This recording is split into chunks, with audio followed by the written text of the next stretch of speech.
Hi, it's Mike from Mike's Unboxing Reviews and How To, and on today's video we're going to take a look at the Antec C5 ARGB in black.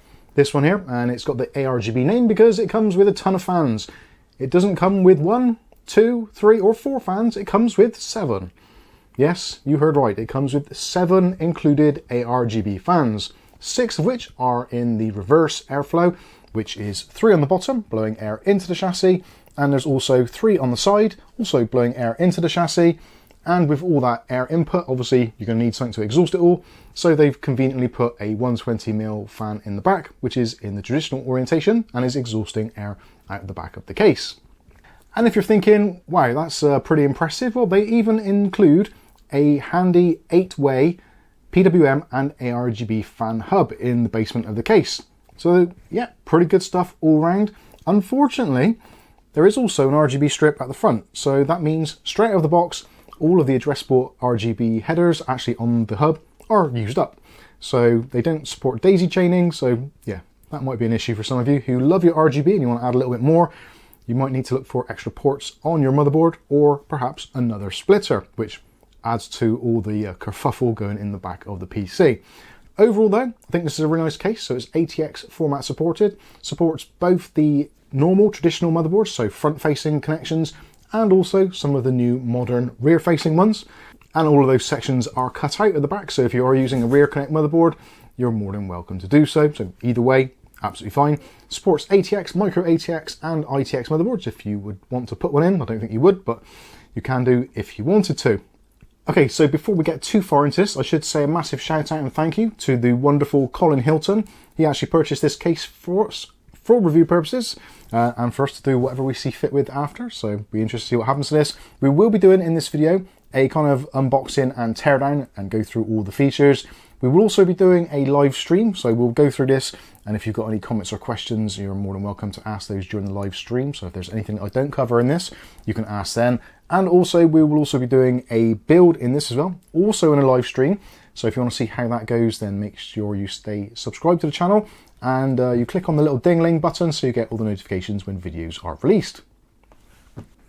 So let's talk about what the Antec C5 ARGB is all about. Now, for those of you that are slightly aware of what cases are like these days, this is based on the kind of fish tank style, or the dual chamber layout. So you have a kind of on-show section, the primary chamber, the front section, which you can all see, and also in the rear there is the secondary chamber. Now that is used for kind of stashing away all of your wires and your cables and all the things which are not quite so pretty. Things like your power supply, maybe hard disk drives, controllers for RGB, etc. All that's kind of tucked away in the back, so it isn't distracting to the eye, and you can get to build a wonderful looking PC, or at least that is if you like the fish tank style case or the dual chamber style. I know there's a lot of you that don't, but I know there's a lot of you that do as well, so for those of you that enjoy it, then yeah, this may be right up your street. Now in terms of pricing, at the moment here, March 2025, this is retailing anywhere between the sort of £105 to £130 mark, depending where you're shopping. I will try and put some affiliated links in the video description. Obviously, outside of the UK, prices will differ drastically, so do check out the links if you want to find out how much this is in your local area. So part of the nice thing about the fish tank style case is you have 2 pieces of tempered glass, both of which are 4mm thick. So you've got this one on the front section, and also you've got this one on the side, or technically the front if it was a traditional PC case. Anyway, regardless, so you've got 2 pieces here, and what they've cleverly done is they've actually beveled the edges of the glass to 45 degrees, so the 2 pieces can butt up together nicely, making a nice strong connection, and also negating the need for any support brackets, which was one of those things which was a bit of a bane of previous fish tank style design cases, where you actually had a big piece of metal trying to support everything. They've redesigned it so it doesn't necessarily need that. So I think the best thing to do is if we start tearing this down, and we'll take a look inside and see what it's all about. So first of all, we'll take off the side panel. So the side panel comes off. There are some screws in the back. They aren't captive, unfortunately, which is a little bit of a shame for a case of this kind of price. So yeah, they might get lost somewhere. You can replace them easy enough. The glass slides backwards, and then you can lean it out. It does kind of hold itself in place a little bit, so it isn't likely to fall all the way out, but yeah, do be careful, because yeah, glass can shatter. As you can see, there is a very slight tint to this glass, a little bit of smoke tint going on. If you get the white version, it's completely clear. Also, you have got as well around the outside edges. You've got this black surround as well, so that's going to be quite handy for if you leave fingerprints on the inside edges, which are kind of hidden by it.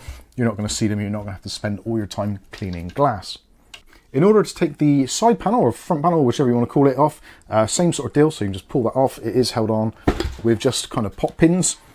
That comes off pretty easily. One thing to watch out for, there is like an umbilical cable for the front ARGB, which goes through into the actual hub itself. Shame this isn't on some sort of kind of metal pogo pin connector, because otherwise, yeah, I can see some people kind of cable managing this all up and then going to pull the front off, or the front coming off and possibly damaging the wires. So that's a little bit of a shame. When it comes to the actual case, it's actually very, very rigid indeed. They've done a very good job on this. All the supports are very, very strong indeed. I'm putting a lot of pressure on there and there's almost zero flex to it. Anyway, that's enough about the glass. Let's take a look at the inside. So as you can see, obviously one of the main things of this, one of the contributing factors to the price are going to be the fans. So having 7 fans included, and these are the Antec P12 series fans, both the reverse and also the traditional style ones. So potentially if they get damaged or you want to replace them, you can do pretty easily. Or if you want to add to them, if you wanted to put another 3 as exhaust in the top section, then you can get hold of them relatively easily. They are somewhere in the region of 10 to 15 pounds each, or you can get multi-packs. So again, pricing for those is a little bit on the steep side for what they are. They're relatively cheapish fans. And I have noticed actually on some of the slower RPMs, there is a distinct ticking noise to the fans. So if you're looking to build a case and you want it to be a showpiece and you want it to be absolutely silent, then potentially you might not want to get this, or at least if you do, take all the fans out. But because of this being an ARGB model and all the fans coming included, all 7 of them, I think it would be a little bit wasteful to actually take them out and just kind of throw them away or not use them, or perhaps use them on something else altogether. It's a shame they didn't really invest in a little bit more money, put in some nice fans in there which had a much better PWM controller, which would then potentially remove that ticking noise. But it's not too bad, but I'm really sensitive to fan noises, as some of you may know already. So for me, that is one of the first things I picked up on this. Very low RPM. There's a definite tick to them, which is a little bit unfortunate, but you may not notice it at all. But I wanted to point it out just in case there are those of you that are also sensitive like I am, and it would drive you mad. So now, 3 fans on the side, all bringing air in. There's no filter on the back as such. There is some mesh on the actual case itself, which we'll take a look at shortly. So airflow in that way is going to be pretty good. When it comes to the bottom 3, those are also intake, so bringing air in from the bottom towards your graphics card and also throughout the rest of the system, like a chimney effect. On the bottom there is one of those really awful metal filters, which kind of basically blocks off almost all of the airflow. So if you just want these to look nice, yeah, no problem at all. If you want them to actually draw air in, you're going to have to remove that filter to allow them to do their job. They don't have the static pressure requirements to overcome the filter and also the chassis at the same time. Another cool feature of this is the fact, like I said, it's got the BTF or kind of Project Zero style support. So if you are using one of those motherboards, you've got hundreds and hundreds of cutouts for passing cables through. Also as well on the side, there is a little bit of a kind of a 90-degree cutout for cables. So depending on which angle they're going in, it's going to be absolutely fine. All the pillars are pre-installed. The middle one isn't a centralizing lug. I would have preferred to have seen that, but that's being a little bit picky. And when it comes to clearance for radiators and stuff, you've got an absolute ton of clearance on pretty much every single side. So the fans themselves are separated from the motherboard a little bit. So this will support up to a 360mm radiator on the bottom, up to a 280mm radiator on the side, and a 360mm radiator in the top. And all of those can be used concurrently or consecutively or at the same time. So yeah, if you want to put a load of radiators in, you certainly can do for custom water loops, that sort of thing. Most people, I think, will probably be quite happy just leaving it as it is. Just slap a 360 in the top and you're pretty much good to go. Also as well, because it is offset at the top, they have actually said on the Antec site that you can use a 360mm radiator and also use push-pull. So that's going to be somewhere in the region of about 76mm for the majority of radiator setups. I think for most people, they're going to be fine just with a normal traditional AIO and the 3 fans on there and still have lots of clearance and still be able to gain access to all the ports on the top. So that's pretty good. Lots of clearance. We like that a lot. When it comes to the PCI Express brackets on the back, some good points here and some bad points. They are all individually removable, all 7 of them. Unfortunately, they do have those metal strengthening bars in between them. So for those of you wanting to do a vertical mounted GPU in here, you are going to struggle somewhat because mounting options are going to be extremely limited. You can't really mount anything to the bottom because obviously you're going to be blocking the fans off. There's nothing in the way of support or structure to actually allow that. So if you're thinking of doing some kind of vertical GPU mount, again, this is probably not the case for you. There are others on the market which may want to do that, or you may find some kind of bracket which will work to do what you want to do. But I would say realistically for most people, if you want vertical GPU mounting, look around for another case. Also as well, I should say, regarding the fans, although they are relatively cheap, they do actually look quite nice. The RGB patterns are very good, and the actual controller which is built in is pretty decent. You can just press the button on the top. You're probably seeing some B-roll of this from me playing around with this earlier. You can press the button on the top and switch through the various LED cycles. So if for some reason you're buying this case and your motherboard hasn't got an ARGB connection, you're not left out all alone. You can just press the button and have a standalone controller. Obviously you can't synchronize that particularly easily with other lighting sources, say your motherboard RAM or whatever, but anyway, just wanted to point that out. So there is some options there for manually changing light settings. Let's move around to the back of the case. Now this is where it starts to show its kind of cheaper nature, which unfortunately seems to be one of those inherent things of a lot of Antec cases of this modern era. It's not like the Antec of old, unfortunately. There's a lot of shortcuts and things which to go on, so that the metal, although is okay, it's a little bit on the flimsy side, and little things like the PCI Express bracket here, no thumb screw on the side. Again, it's not really the end of the world, and you can just undo the screw with a screwdriver, and the cover which is on there is absolutely fine, but it just all feels a little bit cheap, like it would be on like a 30, 40, 50 pound case. So yeah, missed opportunity there. Would be nice to see some thumb screws there, and the same go for the PCI Express brackets. They're all on with just normal screws rather than thumb screws, which we tend to see on more higher end cases. Something which I do like is the fact that it's hexagon mesh all over. Hexagon mesh is excellent for structural rigidity and also airflow, so I'm very happy to see that. And obviously we've got our 120mm fan there. There's a very small amount of vertical adjustment here, so round about just under a centimetre up and down, so kind of hardly worth having it there. But yeah, if you want to move it up and down slightly, maybe some sort of radiator combo on there, yeah, you might want to have a little bit of flexibility, but yeah, not a great deal there. Also hexagon mesh on the side area, which is where your hard drives are possibly going to be. Down in this section, you've got your ATX power supply section here, and at the top, more of this ventilation, which is, yeah, pretty good. Like that a lot. Moving around to the back of the case, so as you can see, obviously this is a dual chamber case, so both sides need to breathe, and we can see on this side here, and you're probably seeing for some B-roll, that is the perforations there to allow the air to be drawn in. This also acts as a filter. There's no internal filter for the fans, so this is a relatively tight mesh, but because there's a lot of it and there's a large surface area and the fans are actually quite far away from it, it isn't going to be too destructive to the air intake. Again, would have been better for hexagon mesh, but it is what it is, I guess. And again, to remove the side panel, no captive screws, so yep, that one's gone missing already.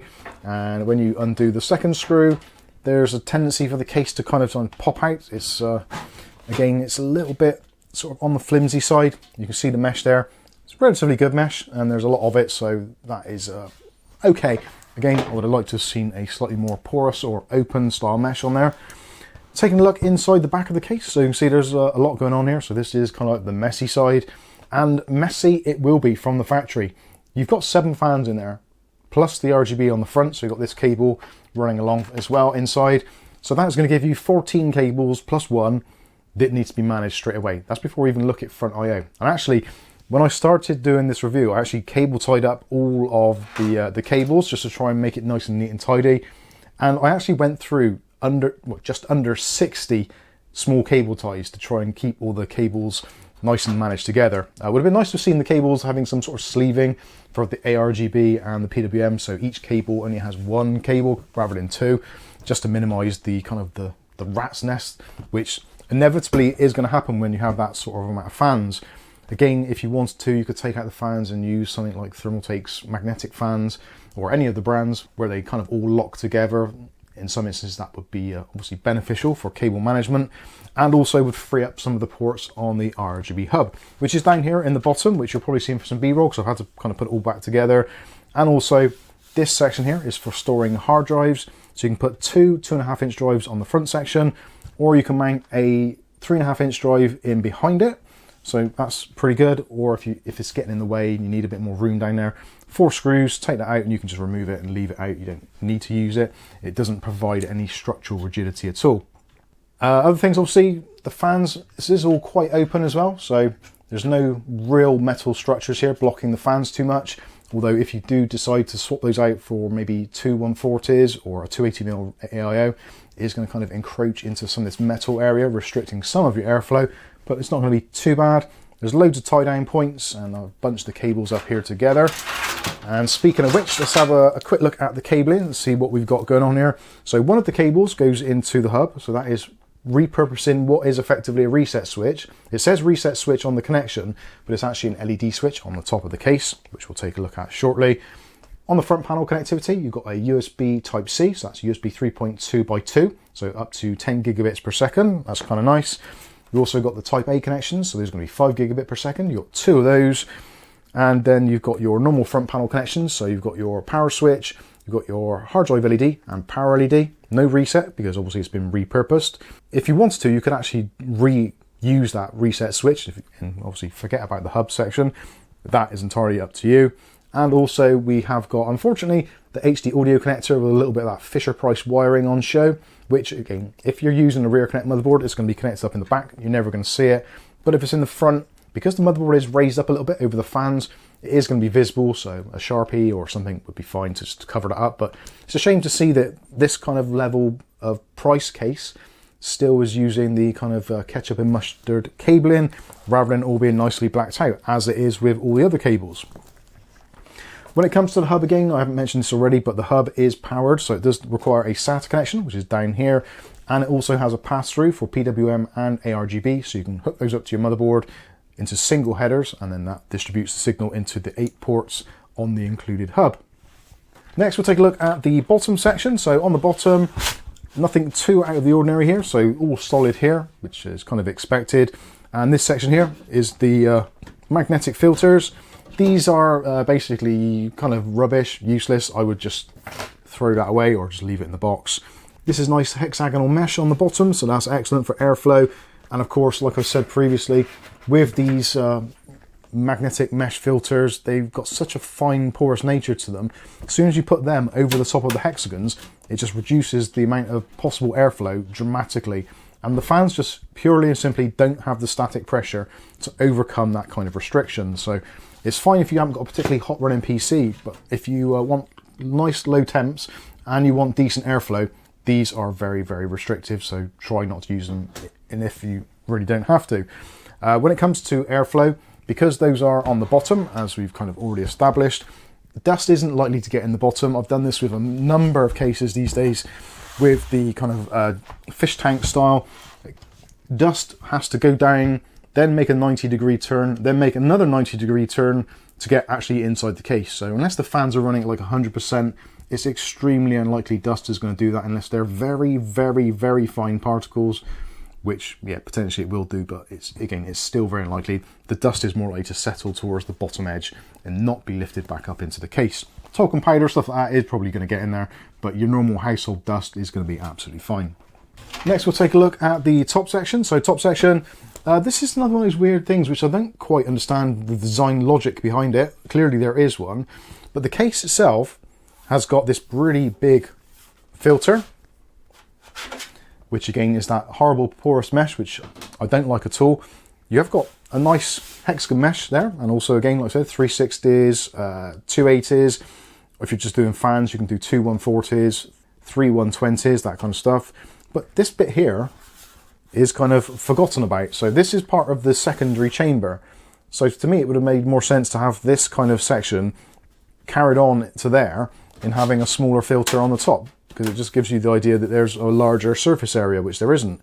And potentially they could have used this area to put something actually quite useful and meaningful on, such as maybe some extra USB ports or maybe even a Qi charger. That would be nice. But yeah, it's a bit of a wasted space there, but it is what it is.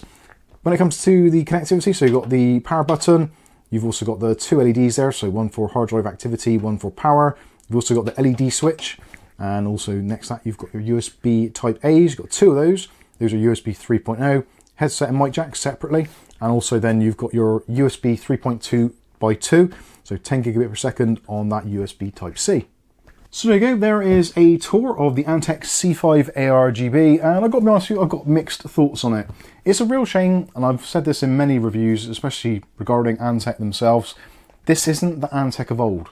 They are heading in the right direction. The old Antec was fantastic, everything was built like an absolute tank, and sometimes you paid a premium for it. Whereas now we seem to be paying a premium, but not quite getting all of that quality, or all of those nice features, or those attentions to detail. It's, yeah, it's a little bit disappointing. You really, really want Antec to just be the best of the best like they were, but they seem to be struggling to do that. They're just coming out with these cases, which are effectively just rebadged other cases which have been on the market, or copies of other things, or emulating other styles, which I guess a lot of companies are doing. But it'd be nice to be seeing Antec doing something just a little bit different, just to make them kind of just head over their peers. It's nice that they've got all these fans included. Again, 7 fans in a case is a very, very rare thing to see these days, especially on the sort of mid to higher premium level cases. It's the sort of thing you see on kind of cheap and cheerful cases where they've got maybe a bunch of Molex fans all daisy chained together. This, I think, is a step in the right direction, certainly, and this gives you a lot of flexibility, again, for motherboards, for cooling, radiators, etc. Just a shame, I think, personally, that they didn't do this in just a C5 case, black or white, just without the fans and without the hub, and maybe at a significantly reduced costs. Even if they said that the 7 fans each maybe cost £5 each or $5 each, that's going to take off, what, 35 quid plus the hub, another £5 for argument's sake. So this then becomes like a £110 case down to about a £60 to £70 case, which then you can add your own choice of fans in there, which I think for some people might be preferable. But ultimately, that is just my kind of wish list. I think it's a really nice looking case. For me, it ticks a lot of boxes. A little bit congested in the back area because of all of that cabling. So that is something which I would have liked to have seen, just a daisy chain fan. It's not that hard to do. They could just make a molded 360, being that they're putting 2 in each one, and they've got various models of this case, and they use it in other cases of a similar design. I think just having a molded 360 or 3x120 fan in one modular block with one connection would make life a lot easier, and I wouldn't have thought would be massively difficult to produce. But anyway, I'm probably waffling on by now. Like I said, I will be doing a build in this on a live stream, so if you want to see how that goes, feel free to check it out. Make sure you're subscribed and you'll get notifications, etc. Or just look out for Mike's Unboxing on a Saturday evening around about 8 o'clock UK time.